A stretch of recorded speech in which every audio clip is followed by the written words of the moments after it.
तो आज हमारे दो टॉपिक्स हैं। एक तो है कमेंट्स इन पाइथन और दूसरा है प्रिंट स्टेटमेंट। सबसे पहले हम देखते हैं कमेंट्स इन पाइथन। कमेंट्स की जो है वो दो टाइप्स हैं। एक है सिंगल लाइन कमेंट और एक है multi line comment. Single line comment hash लगाकर अब उसके सामने हम जो भी लिखेंगे वो सारा कमेंट बन जाएगा और इसको जो है कंपाइलर स्किप कर देगा, इसको इग्नोर कर देगा। उसके बाद जो प्रोग्राम शुरू हो रहा होगा, जो प्रोग्राम स्टार्ट हो रहा होगा, उसको कंपाइलर रीड करेगा और जो भी एग्जीक्यूशन होगी वो करेगा।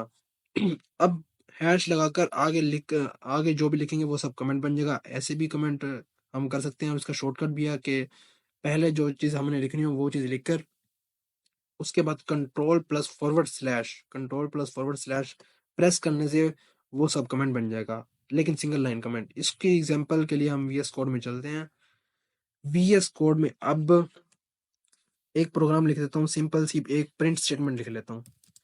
Print he is a boy. अब सपोज मुझे ना इस पर ना एक कमेंट लिखने की जरूरत पड़ गई है। मैं इसके ऊपर एक कमेंट लिख देता हूँ। कुछ भी हो सकता है कि the colour of the colour of sky is blue. अब जब मैं इस प्रोग्राम को एग्जीक्यूट करूंगा तो ये बिना किसी एरर के एग्जीक्यूट हो जाएगा और जो है मुझे ही इज अ बॉय ये स्टेटमेंट एग्जीक्यूट हो गई है, बिल्कुल एज इट इज एग्जीक्यूट हो गई है। एक तो अब तो ये जो है मैंने पहले हैश लगाकर उसके बाद कमेंट लिखा था। अब जैसे मैंने दूसरा बताया था, control plus forward slash the colour of sky is blue. Control plus forward slash जैसे ही मैंने क्लिक किया ये भी कमेंट बन गया। ये तो हो गया हमारा सिंगल लाइन कमेंट। अब इसके बाद हम करते हैं multi line comment. Multi line comment अब आ गया। मल्टी लाइन कमेंट हम तब यूज करते हैं जब हमें कमेंट्स लिखने हो एक से ज्यादा लाइंस में। इसकी एग्जांपल के लिए हम वापस वीएस कोड में चलते हैं। अब इसी को ही मैं वापस लेता हूँ एग्जांपल में कि इधर मल्टी लाइन कमेंट के लिए मैं 3 कोमास जैसे ही लगाता हूँ ये। अब इसके अंदर 3 कोमास लगाने के बाद अब इसके अंदर जो भी मैं लिखूंगा वो सब कमेंट्स हो जाएंगे। The colour of sky is blue. इसको मैं कॉपी कर लेता हूँ। कॉपी करके इधर पेस्ट कर लिया। The colour of sky is blue. फिर नेक्स्ट लाइन में फिर colour of sky is blue. फिर नेक्स्ट लाइन में फिर colour of sky is blue. तो जैसे कि आप देख सकते हैं मल्टी लाइन कमेंट में मुझे हर लाइन के सामने हैश लगाने की जरूरत नहीं पड़ी। सिर्फ मैंने स्टार्ट में ये कोमाज और एंड में कोमाज लगा दिए थे और उसके बाद इन कोमाज में मैंने जो भी लिखा है वो सब कमेंट बन चुके हैं। और अब जब कंपाइलर प्रोग्राम को रीड करेगा एग्जीक्यूट करते टाइम इन कमेंट्स को जो है वो इग्नोर कर देगा। मैं इसको फिर से एग्जीक्यूट करके दिखा देता हूँ। मल्टी लाइन कमेंट जो है इसको भी कंपाइलर ने रीड नहीं किया, इसको भी इग्नोर कर दिया और हमारे पास जो हमने प्रिंट करवाया था ही इज अ बॉय सिर्फ वही प्रिंट हुआ है। तो कमेंट सिर्फ इतना था। अब कमेंट्स के बाद हम चलते हैं प्रिंट स्टेटमेंट पर। प्रिंट जो हम यूज करते हैं हमने कोई आंसर प्रिंट करवाना हो या फिर जैसे इधर मैंने एक स्ट्रिंग प्रिंट करवाई हुई है इन्वर्टेड कोमास में। अभी हम इसको देख लेते हैं। हमने एक स्ट्रिंग प्रिंट करवाई हुई है इन्वर्टेड कोमास में। वीएस कोड में चल के इसकी एग्जांपल भी दिखा देता हूँ आपको। एक प्रिंट स्टेटमेंट से एक फाइल बनाई हुई थी मैंने। अब इसमें मैं प्रिंट लिख देता हूँ ही इज वेरी टॉल। अब ये जो मैंने लिखा है प्रिंट स्टेटमेंट में इसको जब मैं एग्जीक्यूट करवाऊंगा तो एज इट इज ये एग्जीक्यूट हो चुका है। इन्वर्टेड कोमास में मैं जो भी चीज लिखूंगा वो बिल्कुल एज इट इज प्रिंट हो जाएगी। ये मैंने कुछ भी लिख दिया है ऐसे ही रैंडमली। मैंने नंबर्स जो है अल्फाबेट्स वो लिखे हैं और ना ये बिल्कुल सेम टू सेम ही प्रिंट हो गए हैं। अब इसके बाद हम देखते हैं आगे क्या है। If we want to write a word in inverted commas in print statement, अगर आपके पास सपोज यही एग्जांपल ही ले लेते हैं हम, he is very intelligent boy. अब वीएस कोड में मैंने लिखना है he is very intelligent boy. मैंने लिखा है इधर print he is very intelligent boy. मैंने इसको एग्जीक्यूट करवा दिया और ये बिल्कुल किसी भी एरर के बगैर ये एग्जीक्यूट हो गया, he is very intelligent boy. लेकिन फिर मैंने सोचा कि ना यार इंटेलिजेंट जो है इसको मैं ना हाईलाइट करना चाहता हूँ, इसको मैं चाहता हूँ कि ना ये इन्वर्टेड कॉमास में मैं लिखूं। तो मैंने इधर भी इन्वर्टेड कॉमास लगा दी हैं और फिर इसके बाद मैंने इधर भी इन्वर्टेड कॉमास लगा दी हैं। अब इसको सेव करके मैं जब इसको रन करूंगा तो इधर मुझे एक एरर देखने को मिल गया है। वो कह रहा है perhaps you forgot a comma. ये एरर इसलिए देखने को मिला क्योंकि कंपाइलर जब इसको रीड कर देगा तो वो रीड करते वक्त इधर से जब इधर से जो है इन्वर्टेड कॉमा स्टार्ट हो रहे हैं, वो उसको ये लगेगा कि इधर से इन्वर्टेड कॉमा ने हमने ना स्टार्ट किए हैं और इधर इन्वर्टेड कॉमा हमने एंड कर दी हैं। इसके बाद हमने वापस बॉय के स्टार्ट में बॉय से पहले इन्वर्टेड कॉमा स्टार्ट की हैं और बॉय के बाद जो है वो इन्वर्टेड कॉमास एंड कर दी हैं। इस परेशानी से बचने के लिए, इस मुश्किल से बचने के लिए, इसको मैं कमेंट कर देता हूँ। इस मुश्किल से बचने के लिए जो है हम करते हैं आइथर बाय इंटरचेंजिंग कोमास। हम कोमास को इंटरचेंज कर देते हैं, जैसे कि इसको कॉपी करके इधर मैं पेस्ट करता हूँ और कोमास को मैं इंटरचेंज कर देता हूँ।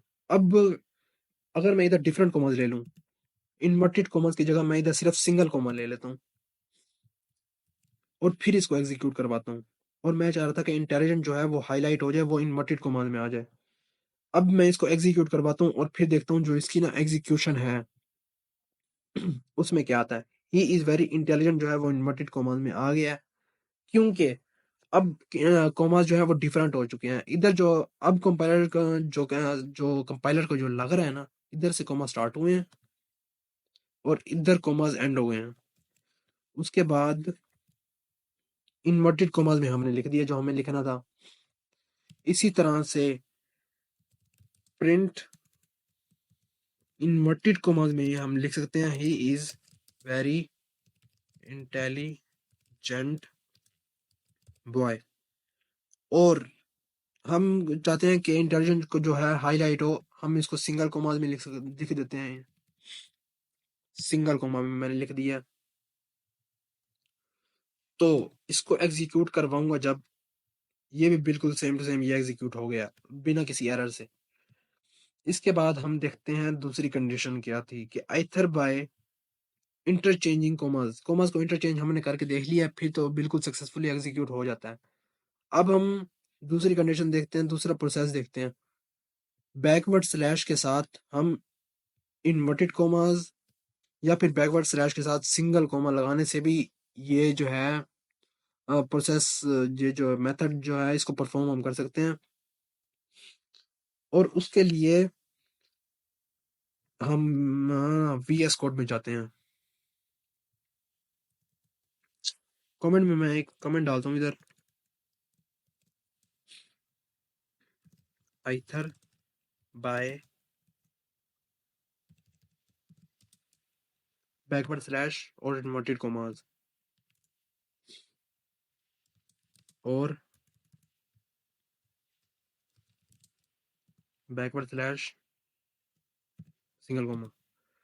देख रहे हैं कमेंट्स इसलिए यूज करते हैं, कमेंट्स इस वजह से ना हमें प्रोग्राम बनने के बाद हमें मदद देते हैं प्रोग्राम को समझने के लिए, अंडरस्टैंडेबल रहे हमारे, हमें ना प्रोग्राम अंडरस्टैंडेबल रहे बाद में भी, इसलिए कमेंट्स जरूरी होते हैं।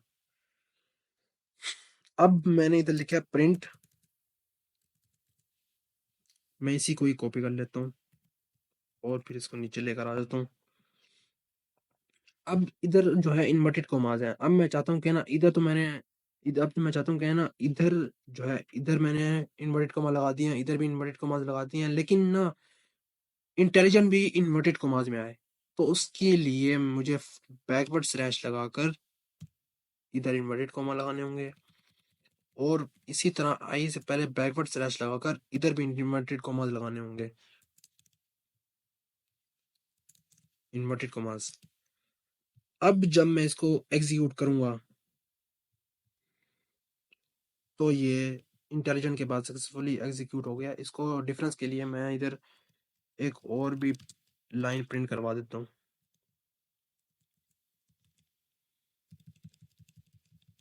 ये प्रिंट करवा देता हूँ मैं, ताकि जो है दूसरा जो मेथड है उसमें और इसमें फ़र्क हो। ये दूसरे मेथड से है। इंटेलिजेंट जो है वो इन्वर्टेड कॉमास में आ गया। अब उसके बाद फिर से प्रिंट। अब आपने सपोज स्टार्ट में लगा दिए सिंगल कॉमास और उसके बाद इधर भी आप सिंगल कॉमा से इंटेलिजेंट बॉय, इंटेलिजेंट फिर से सिंगल कॉमा में लिख सकते हैं, बैकवर्ड स्लैश सिंगल कॉमा, उसके बाद फिर से बैकवर्ड स्लैश और सिंगल कॉमा। ऐसे करने से आप इंटेलिजेंट जो है वो भी सिंगल कॉमाज में आएगा।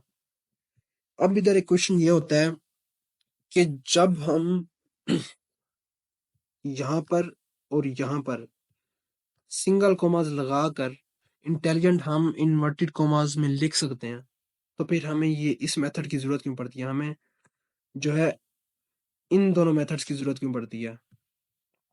उसका आंसर ये है कि अब मैंने प्रिंट करना है एक लाइन और वो सपोज है कि he comma S, he is a very intelligent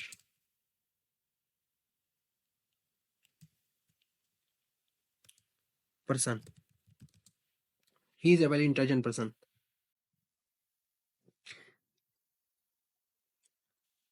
इधर जो है हमने सॉरी इधर हमने इन्वर्टेड कॉमा नहीं लगाना था, इधर सिंगल कॉमा लगाना था। और इधर जो हमने इंटेलिजेंट को हाईलाइट करना है तो इसके लिए इधर इन्वर्टेड कॉमा लगा दिए हैं। अब मैं अगर इसको एग्जीक्यूट करूंगा तो फिर एग्जीक्यूशन के वक्त ये एरर शो करेगा। ये हमें इसने एरर सिंटेक्स एरर हमें शो कर दिया। अब इधर कंपाइलर को जो लगा है, कंपाइलर को लगा है कि ना कोमा जो है वो इधर से स्टार्ट हो रहा है, इधर जो है कोमा एंड हो गया है। उसके बाद इन्वर्टेड कोमास इधर से स्टार्ट हो रहे हैं और इधर से एंड हो रहे हैं।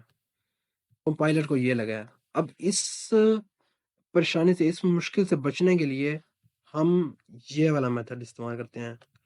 ये वाला जो है, क्योंकि इधर से तो हमें पता है कि इधर से हमने कोमा स्टार्ट किए हैं, इधर एंड किए हैं, और ही और जो है इन्वर्टेड कॉमास वो इधर से स्टार्ट किए हैं और इधर एंड किए हैं। अगर क्योंकि जो सारी प्रॉब्लम आ रही है वो ही के बाद एक कॉमा लगाने से आ रही है, ही के बाद एक कॉमा मैंने इधर लगाया है, वापस प्रॉब्लम आ गई। तो इससे बचने के लिए हम जो है ये वाला मेथड जो है यूज करेंगे। बैकवर्ड स्लैश के बाद मैंने इधर कॉमा लगाया है, उसके बाद फाइल को सेव करके अब मैं इसको जब रन करूंगा तो ये सक्सेसफुली एग्जीक्यूट भी हो जाएगी और किसी किस्म का एरर भी नहीं आएगा। ये एंड में हो गई है, ही is a very intelligent person. तो आज के लिए बस यही हमारे टॉपिक्स कवर हो चुके हैं। एक हमने पढ़ा है कमेंट्स के बारे में और एक हमने पढ़ा है प्रिंट स्टेटमेंट के बारे में।